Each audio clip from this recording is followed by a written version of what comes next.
sports podcast with the youngest, most daring, intrepid, gutsy, fearless host on the planet. Get ready for Jake's Takes. Here's Jake. Welcome back. I am Jake, and this is Jake's Takes, where I get your favorite athletes and stars to open up and speak what's really on their minds. Make sure you hit that subscribe button, because you won't believe the guests I have lined up. Today's guest is a head coach in the NBA, and his dad was also a long-time coach in the league. Growing up, he played on the Loyola Greyhounds as their starting point guard. He later moved up to the NBA as an assistant coach with the New York Knicks. Later, he served as an assistant coach for the Cleveland Cavaliers. With Cleveland, he helped coach the team to 5 consecutive playoff appearances, including the 2007 NBA Finals and a franchise record, league best 66-16 record. He was then hired by the Golden State Warriors, and in 2012, he was named the best assistant coach by the NBA general managers. Several Warriors, including Draymond Green and Steph Curry, have credited him as being a huge part of the team's success. And of course, he was then hired as the coach of the Denver Nuggets. During the 2020 playoffs, the Nuggets became the first team in NBA history to overcome multiple 3-1 deficits in a single postseason. It's such an incredible honor to welcome to Jake's Takes, head coach of the Denver Nuggets, the fabulous Coach Michael Malone.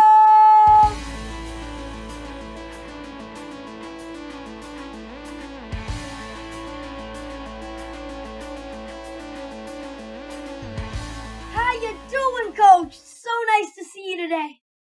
I tell you what, Jake, I love your energy, and I'm just really thankful that you're having me on your podcast. So excited to be on with you and look forward to getting to know you a little bit. I'm so excited that you're on here. What do you mean it's special for you? It's special for me. Well, when I got in touch with you and I realized why you were doing the podcast, I saw your energy. I watched your interview with Stephen A. Smith. I was blown away by your passion, your energy, and the fact that you're raising money to offer supplies for young boys and girls with special needs. So I think that is so admirable at such a young age that you're taking the time to do that. So that's why it's an honor for me to be on with you tonight. Thank you. I take after my parents. That's what they always say. How's your family doing? My family as well. You know, obviously last year we were in the bubble for 83 days. No family. This past year was really hard in terms of the schedule, but since the season's been over, Jake, I've been spending time. We went and visited my mother and father, and I'm spending a lot of time with my wife and my 2 young girls. Did you get the chance to watch Game 1 of the NBA Finals? Because it was wild. I was watching the game the other night. Obviously, the Phoenix Suns swept us. Milwaukee's a great team, but Monty Williams, the head coach of Phoenix, I worked with Monty in New Orleans. I love him, have a ton of respect for him. I coached Chris Paul, obviously with the Suns, and very, very close friend of mine. So watch the game. Obviously, Phoenix got off to a great start, but it's only one game, Jake. This series is a long way from being over. I mean, like, Chris waited 16 years to play in the finals, and then last night, he did it. He put on a show.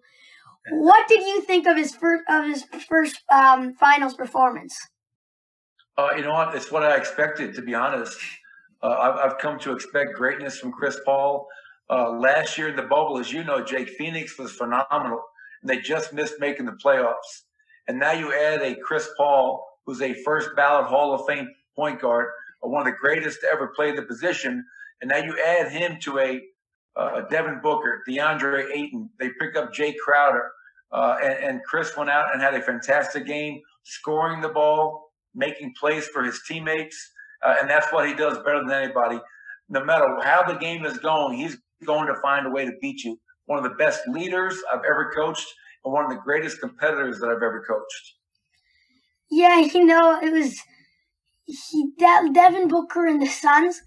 I remember they went 8-0 in the bubble, was it? Yep, 8-0. It was ridiculous. And last night, Aiden put up a monster game too. 22 points and like 19 boards. He's stepping up. I tell you what, DeAndre Ayton against us did a great job of guarding Nikola Jokic, the league MVP. Obviously, we love Nikola, but you have to give Phoenix credit. Chris Paul and Devin Booker were great, but DeAndre Ayton, a very young player, is really putting on a show in these playoffs, and that's why all the Phoenix Suns fans, Jake, are so excited because they have some really good young talent and who are only going to get better. Pretty crazy. I mean, that 2018 draft class is turning out to be crazy. Luka, Trey, Ayton, and a lot more too. Wait, was Porter in that class? That's a great question. I should know the answer to that. I know on Michael Porter's draft, on draft night, he dropped all the way to us at 14. There were a lot of concerns about his back. It was his draft because I remember there were discussions going into that. Michael Porter was drafted the same year as Luka, Jaren Jackson, DeAndre Ayton, Trae Young, all those guys. So, wow. To your point, that's a hell of a draft class. Crazy. MPJ he stepped up this year. He was something else. He had a really good season, but I felt when he stepped up the most was when Jamal Murray went down to injury. I think it was maybe around April 13th. We were playing in Golden State, and Jamal suffers an ACL injury. We had 18 games to go at that point, and we knew it was going to be tough to stay strong and make the playoffs. We knew what Nikola was going to bring, but Michael Porter, as well as all the other guys on our team, really stepped up, and we went 13-5 without Jamal Murray, and we won the first round of the playoffs without a starting backcourt, which I don't think's ever been done before, Jake. So that was because Nikola Jokic, that was because of Michael Porter, and a lot of other players like Austin Rivers, Paul Millsap, JaMychal Green, Aaron Gordon, all stepping up. But Michael Porter is only going to get better, and that's what really excites me about him most. Yeah, he was amazing. He shot like 55% from the floor and like 45 from three. Remember when he was compared to Kevin Durant? He's starting to look like he might get on pace to getting close to there. Well, it's really funny you bring that up. This year for the season, Michael Porter averaged 19 points, shot 55 from the field, 45 from three, close to 7 rebounds. And this is only his second year in the NBA. He missed his entire first season as he rehabbed his back. And then for him to do what he did in the first round of the playoffs, it's incredible. And when you bring up those numbers, Jake, you talk about how efficient Michael Porter is. He's a great shooter. He's an unreal rebounding player. He gets us rebounds on both ends of the floor. And every time he shoots, I really think the ball is going in. He's that great of a shooter. Yeah, he's crazy. By the way, as a coach, what did you think of that Bucks defensive scheme? I mean, like having Chris Middleton only guarding Jay Crowder and not Booker, and Giannis in the center. It just left Chris Paul to take advantage of Brook Lopez over and over and over and over and over again. Can you explain to me how Coach Buds didn't make any adjustments? Not one. It didn't make sense. Well, it's funny. Mike Gordonholzer has been a coach of the year a couple of times, I believe. Terrific coach. Milwaukee's had the best record in the league quite a few times. And on top of that, they've had the best defense in the NBA quite a few times. So as a fellow coach, I look at it and I say to myself, well, I would never switch Nikola Jokic onto Chris Paul if I didn't have to. But obviously, Mike Budenholzer has done a terrific job. And I'm sure, Jake, after watching the film from Game 1, they're going to come out in Game 2 and maybe look to make some adjustments. All right, the playoffs are always a chess match. You have to look at what's working, what's not working, and make those necessary adjustments. But I have a lot of respect for Mike Budenholzer and the job that he has done in Atlanta and now Milwaukee, and he's won a lot of games as a head coach. Yeah, one of those players that everybody thought was such a bad trade back when the Bucks did it turned out to be amazing. Jrue Holiday. Wow. He was traded for Eric Bledsoe and like 3 picks, and everybody was like, 3 picks for Jrue Holiday? Yeah, 3 picks. Yep. What a deal. He is, in my opinion, he's the best perimeter defender in the entire league. What do you think? I think Jrue Holiday is a complete basketball player. And you start with his defense. Jake, I'd agree with you. I think he is one of the better perimeter defenders in the league. And what I've heard is that he loves to go out and guard the other team's best player every night. Some guys shy away from that. Jrue Holiday does not. He wants that challenge. He takes pride in his defense. He didn't shoot the ball well last night, but we know he'll shoot a lot better going into game 2. But he has no holes in his game. He's a very good offensive player. He's a very good defensive player. I think he's a high character young man. And think about this. He's got 2 other brothers playing in the NBA at the same time, and Aaron Holiday and Justin Holiday. So the Holiday family is well represented. And I have a ton of respect, as do you, Jake, about who Jrue Holiday is as a player. And I know he'll be better come game 2. So, Coach, once again, you and the Nuggets had a heck of a season. Since you've taken over as a coach, the Nuggets have been one of the most elite teams in the NBA. You clearly are responsible for turning this team around. And this year, you had the privilege of coaching the MVP, Nikola Jokic. Tell me how much easier does he make your job? He's just off the charts talented. I tell you what, when you have an MVP on your team, that always makes your job as a head coach better. Because every night, and Nikola didn't miss 1 game this year. He's one of the few players that did not miss 1 game the entire season. But when you have a guy like that who's that talented, you're going to give yourself a chance almost every night. But the thing that most people don't see, Jake, most fans don't see, is that his attitude, his work ethic, his unselfishness is incredible. And that's where he really makes my job easier. So when we draft young players coming into our team, our locker room, our culture, and they see the league MVP as our hardest worker, setting the right example every day, that's where the real benefit is of having an MVP who is really totally selfless. He doesn't want anything to be about Nikola. He wants it to be about the team. And he doesn't care about scoring. He just wants to win. He takes more satisfaction in making plays for his teammates than he does for himself. So very fortunate to be coaching Nikola, have gotten to be extremely close to Nikola and his family. And I'm hoping that this year was not the last of his MVP seasons. My dad thinks that he's easily the best center in the league by far. He thinks he's way better than Embiid. I happen to disagree. I think Embiid's very, very he's up there with Jokic. It's not clear-cut who's better, but I think he's up there. He's definitely up there. What do you think? Oh, Joel Embiid is a great player. I agree with you, Jake. I appreciate your father thinking that it's not close, but Joel Embiid is a tremendous talent. He can score with his back to the basket. He can step out to the 3. He rebounds. I think the one thing that separates Nikola from most other bigs is his playmaking and passing and vision. Nikola he makes everybody around him better.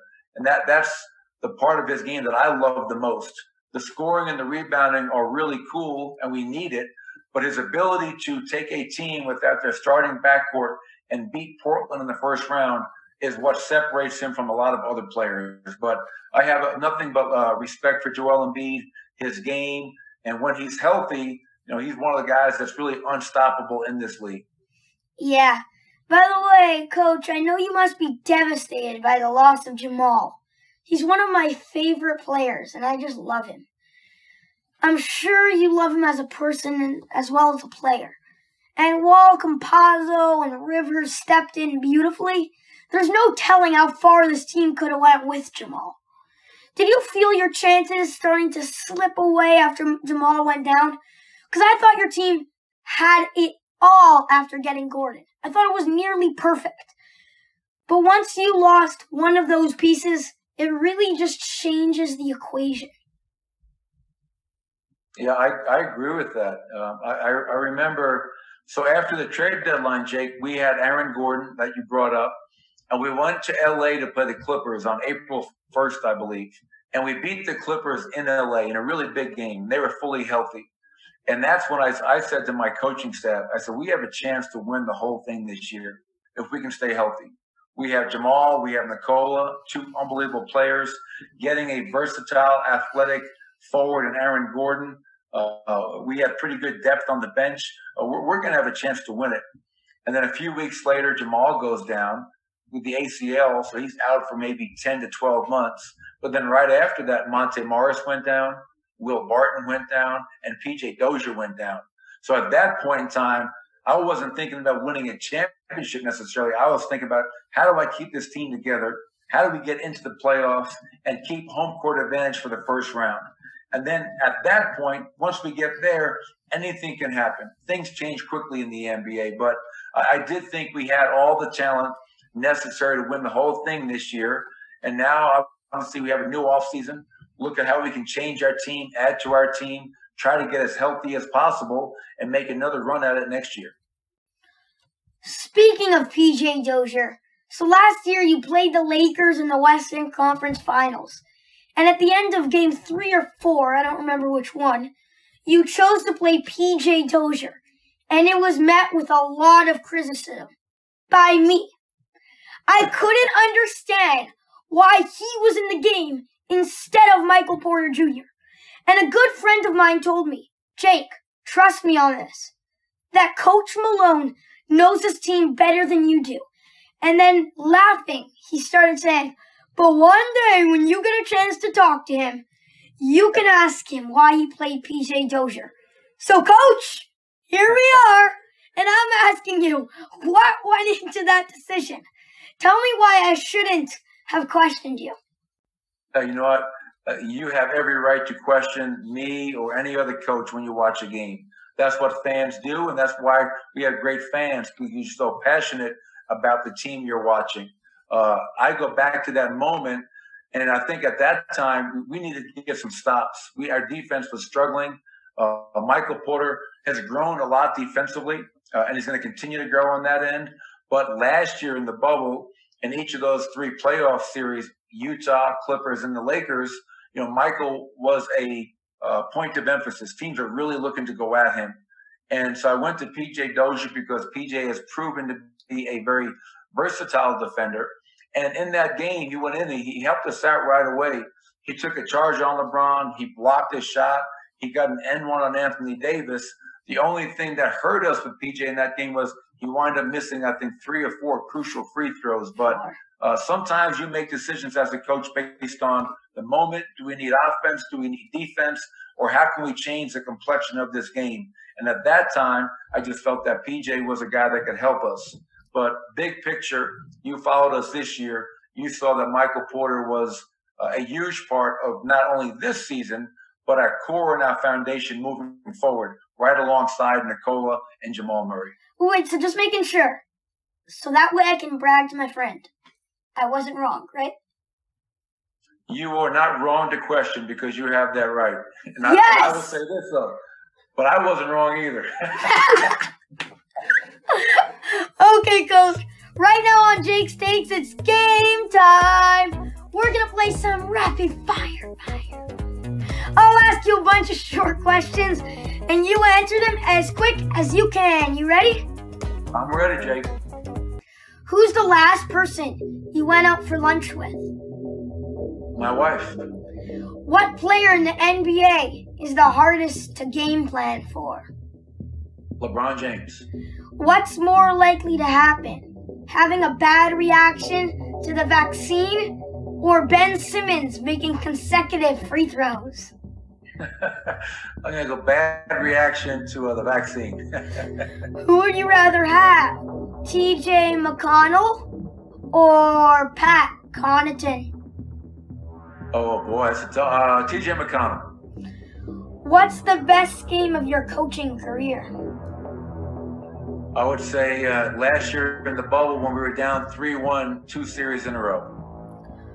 Aside from you, who do you think is the best coach in the NBA? Oh, that's a tough one. I would say Greg Popovich. If you would talk in your sleep, what would you say? I'm tired. Oh, I thought you would say defense. Who would you rather have, Jalen Green or Jalen Suggs? I will go with Jalen Green. What player on your team is your favorite to scream at? Nikola Jokic. I thought you would say Aaron Gordon. If you can only support one team, who would it be? The Colorado Rockies or the Colorado Avalanche? Oh, that's tough. Buddy Black is a buddy of mine, as is Jared Bednar. So I'm gonna say both. I know that's not a good answer. I'm going both. We got a winner! Coach Malone, you nailed that rapid fire with such grace. Just like a 40-foot Jamal Murray jump shot. How'd that feel, Coach? That felt, I was like under pressure, Jake. You had me on my heels, but I tried to follow through and get through it as best I could. How'd I do? You did a phenomenal job. All right, I appreciate that, buddy. I just got one more question for you. That good? Oh, of course. Last question, Coach. Hear me out on this. I'm really bothered that Trae Young is now getting compared to Luka Doncic just because of this year's playoff performance. Trae is nowhere near the level as Luka is, in my opinion. Trae, yeah, he had a few 40-point games, but Luka gets 30 every night.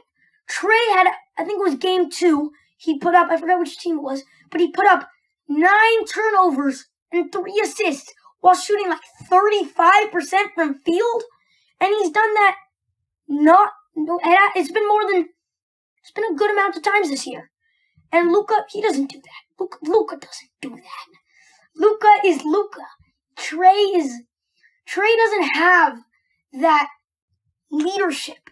I think the only reason he got to the conference finals was 1, because he has a better team around him than Luka does, and 2, he played easier opponents. I will say, yeah. Do I think the Western Conference has more dangerous teams or more depth than the East? I would probably agree with that. Obviously, we play Luka a lot being in the same conference, and he is an MVP candidate every year. His ability to impact the game, like Nikola, with scoring, rebounding, playmaking, is incredible. And because of his size, Jake, he's one of the best pick-and-roll players in the game. It's just incredible, and he lives for big moments. Trae Young, much different player, much smaller, not nearly the same size and stature, but he is a tough player to guard and game plan for, unlimited range. He does a great job of drawing fouls and getting to the free throw line. For me as a head coach, when we play Atlanta or Dallas, I know both of those guys are really tough covers. But you're entitled to your preference. You're a Luka fan. You're not a big Ice Trae fan, and that is your right as a very passionate young NBA fan. So do you think Trae is anywhere near Luka? I tell you what, for a young man to be putting up 50 points or 48, whatever he did in a playoff series, for them to beat the Knicks, for them to beat Philly, for them to obviously lose to Milwaukee in the Eastern Conference Finals in his first playoff go-round, I give Trae Young a lot of credit. And whether or not, because early on it was all about Trae Young and it will never be Luka Doncic. I think Trae Young this year, because you make your name in the playoffs. What you do in the regular season doesn't matter. You truly make your name in a playoff setting. And for Trae Young to help take his team to the Eastern Conference Finals, I think he deserves a lot of credit and respect. Coach, I really hope you had a good time today, because I love talking hoops, especially with you. Hey, Jake, I had a tremendous time. Once again, thank you so much for inviting me to be a part of your podcast. And I really have a lot of respect for what you're doing, raising money for those boys and girls as you bring them book supplies. So great job, and look forward to staying in touch. I've never been to a game in Denver, but I hope I get the chance one day. Wishing you a great, relaxing summer, and best of luck in the upcoming season.